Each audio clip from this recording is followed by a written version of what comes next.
Oh, wow, thanks. I didn't even catch that. Mivora. She's been staying here to recover.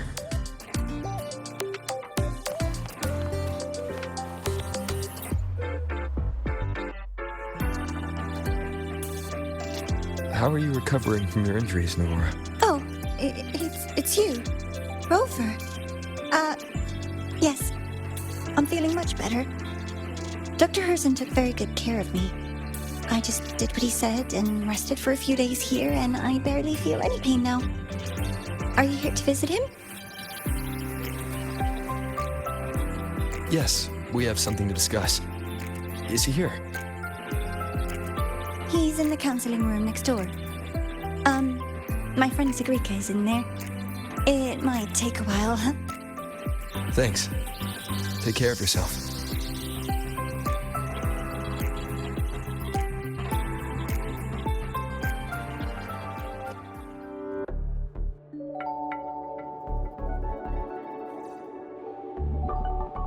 How to put this? I think you can have more faith in yourself, SEGUE.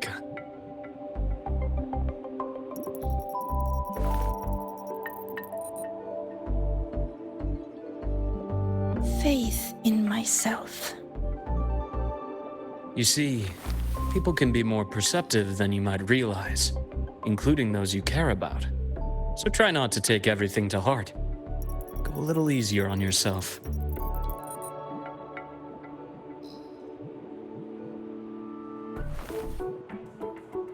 Good or bad, true or false, these things have a way of coming to light.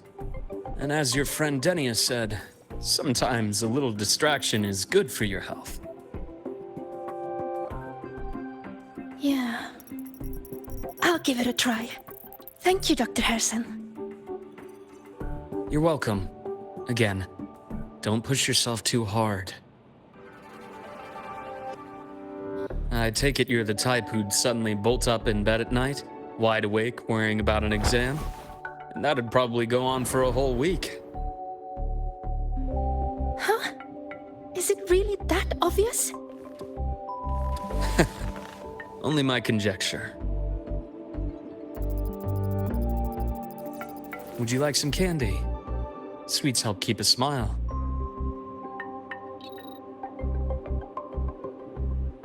Sure.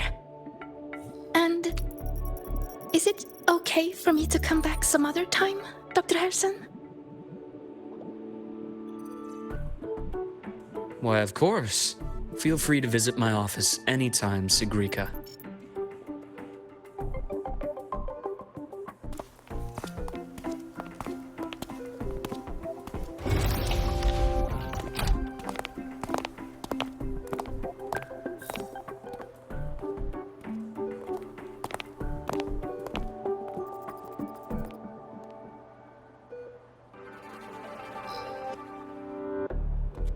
So, about that exostrider plan you mentioned. Let's get into it. All in good time. Let's start with something lighter first. Something lighter? Any topic at all, but let's slow the tempo a little. You're too eager. Your emotions are clouding your judgment. You must feel it too.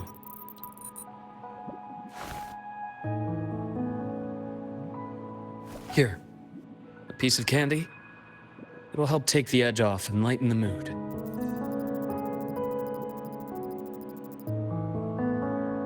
No. Thanks. I understand your anxiety over Imeth's situation. You've always held her dear, but it's taken more out of you than you realize.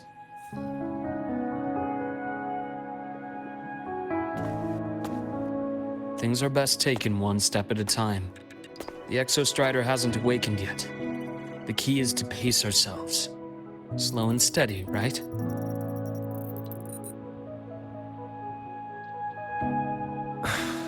Okay. You're right. Let's table the exostrider for now. Let's talk about you, Luke. I trust Imeth.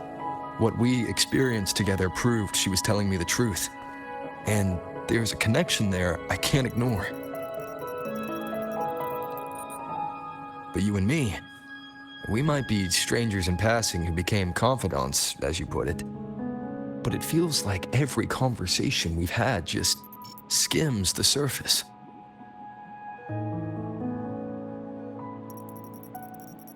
I prefer to know who I'm working with before jumping into something as big as opening the Strider Gate.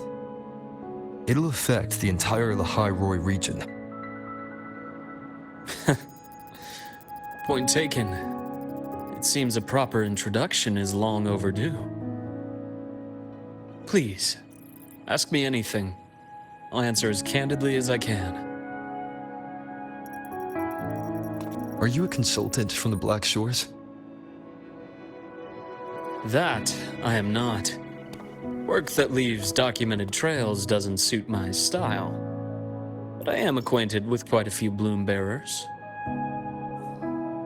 Imeth said she didn't know you well, but that I could trust you. You also know about the bond between me and her. How? Imeth is a sharp girl. Even though you never introduced me to her, she could read between the lines of your actions.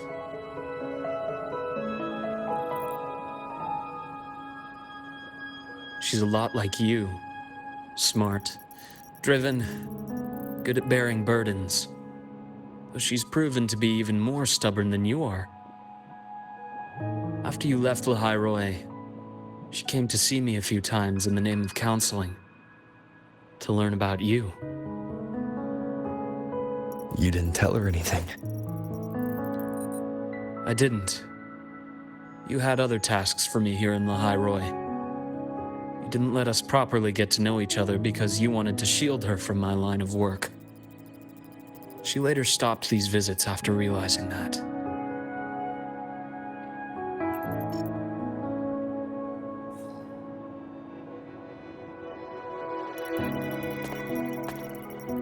Still, I really hoped she would have opened up to me more. You both tend to keep things to yourselves, and that's never good for anyone.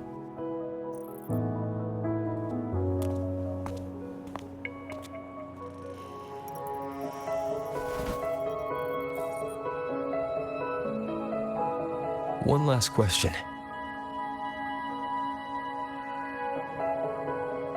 What did you mean? I had other tasks for you. That is a key topic, but not suitable for discussion here. The Space Trek Collective is backed by a number of different nations and powers. Their internal politics are of no concern to us. There are many watching eyes among the support staff. The infirmary is, after all, a public space. Why don't we take this somewhere more private? To where? I have a place in mind. Just come with me, Golden Boy.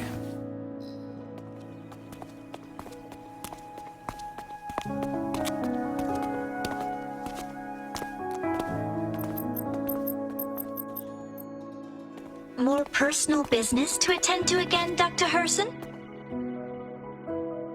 Shh. Just a quick break, Nana. Mind holding down the fort? The next shift will be here soon. Take care, Doctor. Do try to return in one piece. Don't worry. I have him with me today.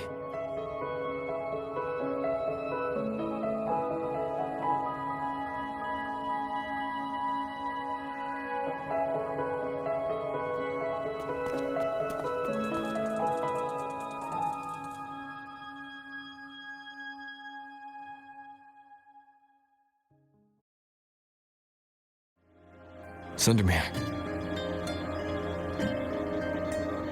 Yes. I keep a small workspace of my own here.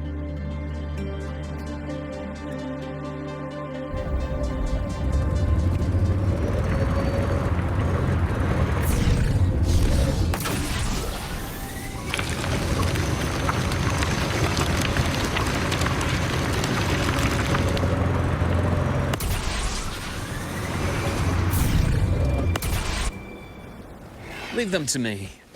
Let's not waste any more time. Rise anew! Time to incise.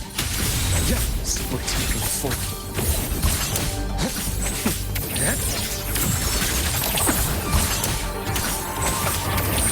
Return to silence!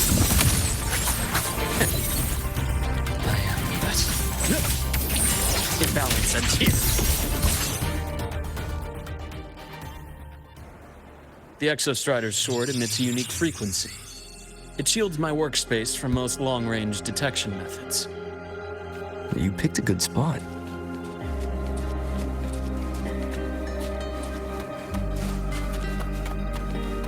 Energy consumption increasing.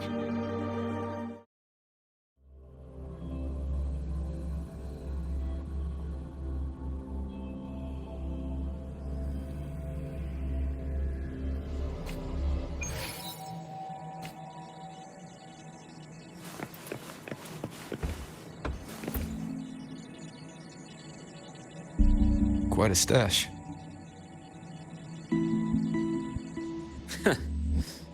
This is what a secret room is about. Now, where were we? Let's start with the conclusion before we get into all the details. You asked me to come to Lahai Roy to watch for any Fraxidus activity. Warren was the first Fraxidus mole you uncovered, and he certainly won't be the last. Think of the Space Trek Collective as a web of competing powers. It's as much a haven for independence as a playground for agendas. An isolated polar region, rich with exoswarm and the potential for technological breakthrough. Lahai Roy is a gold mine, even for the Fraxidus. You're saying the fall of Helios wasn't the real goal? It was one of several. After your journey in Huanglong and Renacida, I'm sure you've come to realize their true aim. The Thenodian. Aleph 1. Correct. Given the Thenodian's unique nature, it's sure to catch their attention. Moreover, Aleph 1 is closely linked to the Strider Gate, which may be our ticket to outer space. Spying on the Fraxidus is risky. Why would I have chosen you for this task? Well, that is a bit of a long story.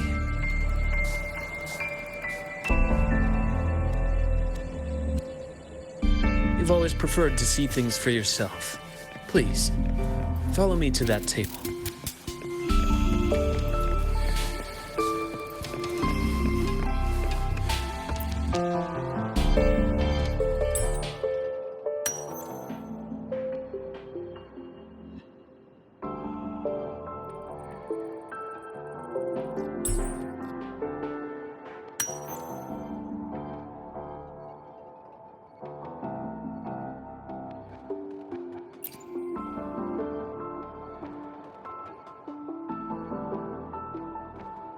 The golden serum, developed by the Naviale group. But I prefer its other name, Ichor. My father started it as a medication for rare diseases.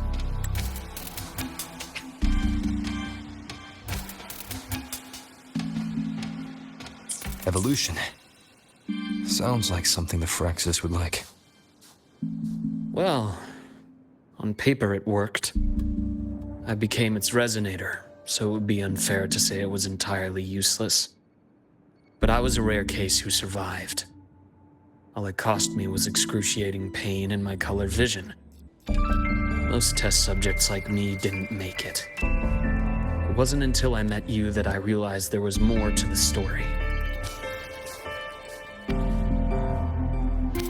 The rest is in my study, shall we?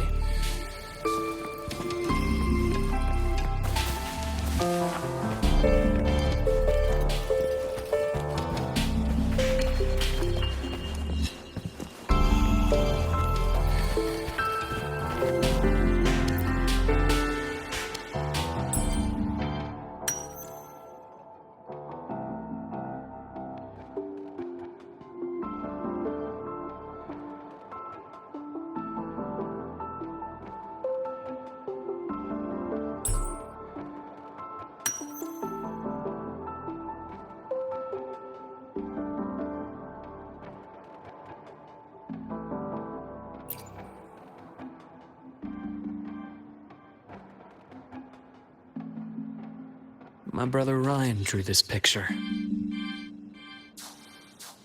We're not related by blood. Father took us both in after his own children passed away from a rare illness long ago. Ryan never could handle pain. But he was easy to cheer up. Whenever the grown-ups would give me candy, I'd save it all for him. So, that's why he always has candy with him. For a while, I tried to be the perfect son Father wanted. It never worked. So eventually I stopped trying. It only got worse from there. What Father tried to do to Ryan was unforgivable. And then came that accident. I thought what my father did was a rather mundane story. A cliché. Someone trying to atone for past guilt, only to cause greater harm. Until your hints made me suspect it was someone's staged finale. So I had my father's grave exhumed. It was empty.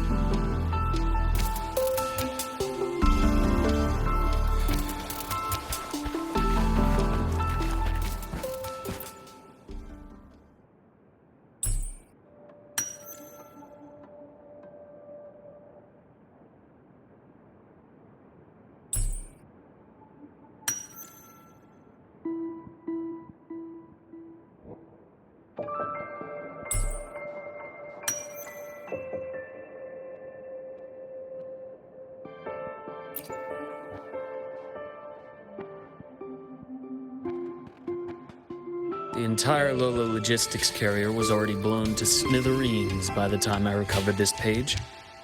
I managed a quick glimpse before the fire consumed most of the page. It is a report from an overseer.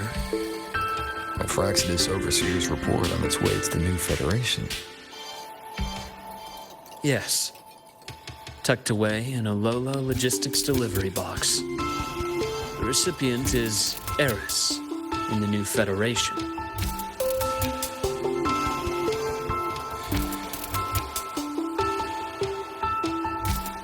Those 3 items you just showed me.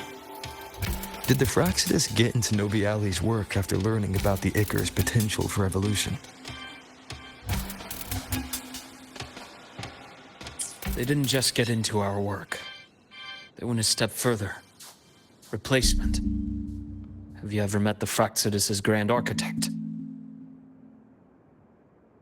The thousand-faced survivor. We met near the Styx Lake deep within the Dark Tide. Wait. Does this mean your father was... Yes. My father was just another face the Grand Architect borrowed. Though looking back now, I can't recall the moment the real him was taken. I think the Grand Architect sees life and death as a game. I wouldn't be surprised if Father was even smiling in his coffin as we buried him in that downpour. So, that's your answer. Why did you choose me? Because I have a very personal reason to go after the Fraxidus. Hatred. hatred? Even now? Now, it has become something of a habit. Continue this train of investigation and you'll see for yourself what they are. But before you do, there's something I should share. My friends in the Black Shores told me you've already had a few run-ins with certain overseers. Is that right? 3. Cristoforo, Filova, and Scar. Plus the Grand Architect you mentioned. Ah, those names do ring a bell. Filova is codenamed Hecate. Cristoforo? Arachnos. Intriguing, isn't it? The flair they have for their own branding. But it's a telling detail. The codename can reveal its owner's style, personal tastes, and even ambitions. Think about it. A powerful resonator who causes chaos at random leaves no trail to follow. But give them a preference, a pattern. They can start to build a profile from the pieces.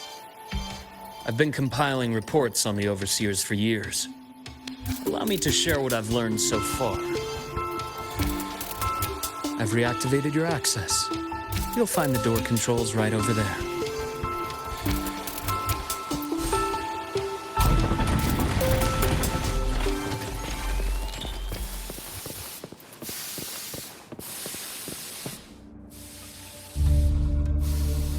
The Fraxidus is loosely organized. Most of its members have only undergone basic, artificially induced body modification. They're not terribly difficult to neutralize. But if you encounter artificers with more creative modifications, you're likely looking at the handiwork of Hydra.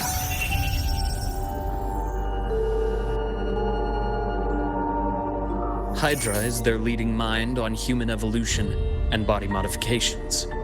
Whoever they are, they often work in tandem with Siren. In other words, if you spot one, be on guard in case the other is lurking close by.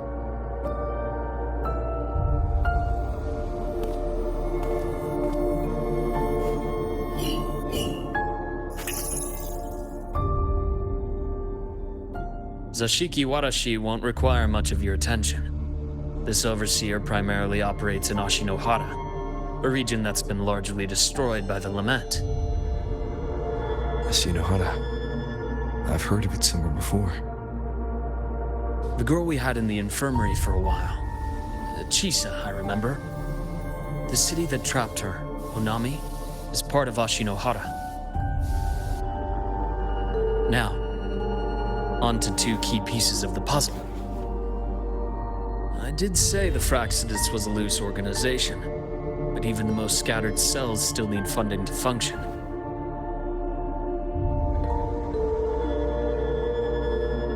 Remember that report from earlier?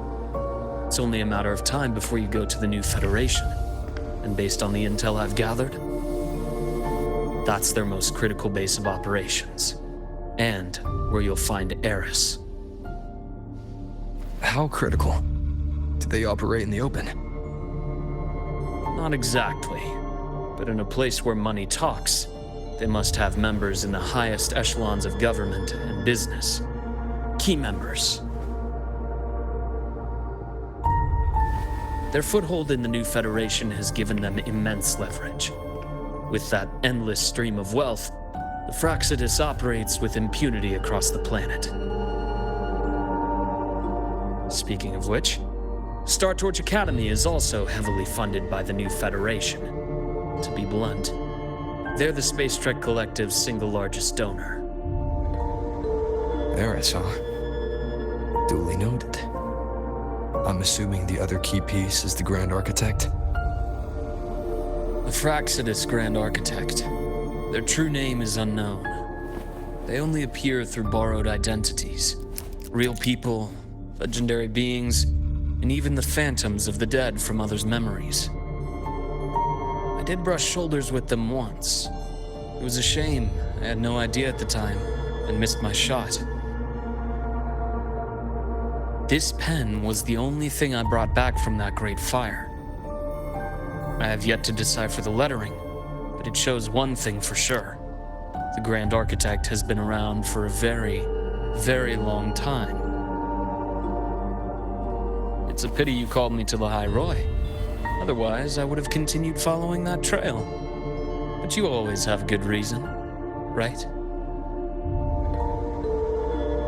You uncovered all this by yourself. More or less. I did have some help along the way. To get your hands on one of the Grand Architect's personal items, you did more than just follow a trail. You infiltrated them. Playing along with them isn't that difficult once you get the hang of it. Like I said, they are a loose organization. Knowing the Fraxidus, stealing all that intel on the Overseers is risky, no matter how loose they are. Each infiltration will only be more dangerous than the last. Luke, how can a doctor who doesn't value his own life save anyone else's? You know, this is the second time you've said those words to me.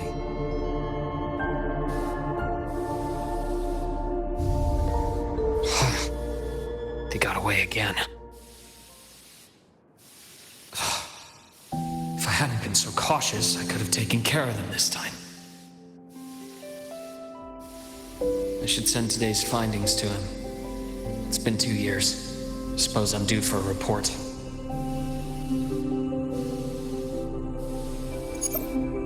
Good. You got the intel. Would have been a shame if I got myself killed for nothing. You want me to go to the High Roy? Why? There's evidence of their activity in the High Roy. I need you to keep an eye on things. And frankly, you need a break. Now is not the right time. You've already drawn enough attention. Do we really have to wait for you to get killed to decide it's the right time? How can a doctor save anyone else's life if he doesn't value his own? Keep pushing like this, and you'll be no different from them. Not pulling any punches, are you? Trust me, that's only the warm-up. The High Roy is a nice place, Luke. Bright, passionate students. Beautiful snow. Perfect for slowing things down. Listen to me on this. Come.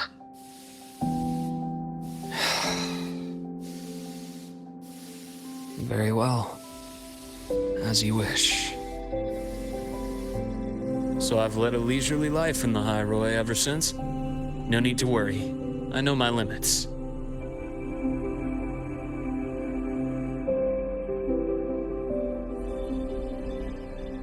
Let's set aside the Fraxidus for now.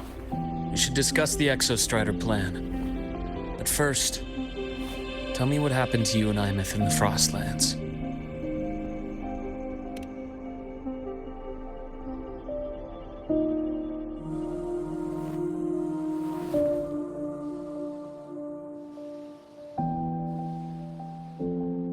I see. Imeth, she... No wonder you're in such a state. I understand her reasons. She was fighting for her dream, for the High Roy, in the only way she knew how. And I respect that, the fate she chose for herself. But I won't accept it. There's more I haven't tried. I'm not done fighting for her. Of course. I wouldn't expect you to give up so easily. Now, about the Exostrider. It started with Space Trek Collective finding a giant solid-skin root network in Bjarter Woods. They identified it as the lid sealing the Strider Gate, so to speak. It keeps the Thernodians' fractured forms sealed on both sides of the Strider Gate. Break it, and these forms will reunite. That wouldn't just spell the High Roy's doomsday, but the entire world. But the Collective still yearned to open that gateway, to explore the unknown. So, they created the Synchronists. The idea was to use augmented resonance to amplify the Exostrider's power, hoping that would keep the Thernodians suppressed. But lately, the Thernodians' attacks on the seal have been increasing. I'm afraid the Fraxidus is also getting ready to make a move. With the reactor core returned, all you need now is a little patience. Wait for the Exostrider to awaken. Then we can focus on how to use it to find Imeth. You were a synchronist in the Academy once before. I'll speak with Lucilla about getting you piloting access. Then I'll wait for your news, Luke. Certainly, but our immediate priority should be the Fraxidus. I have a feeling they're planning to sabotage our plans for the Exostrider.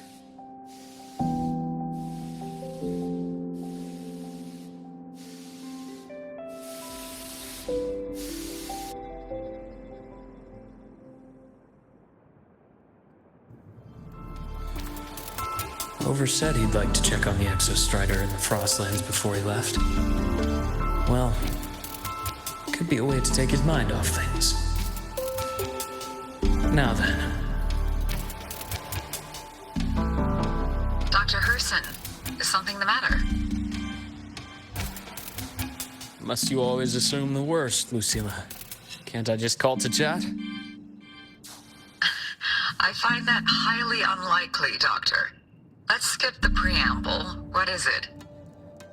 Rover. Ah, so this is about Imeth. He was so tight-lipped with me about what happened in the Frostlands. Yet he spoke to you. Sitting on our hands won't fix anything, and he was willing to open up. If a friend runs into trouble, I'll naturally step in to listen. Besides, what I have to share today benefits the Academy. It could help us get ahead of a few potential issues. Very well. Let's hear it then. Meet me at the Institute, the usual spot.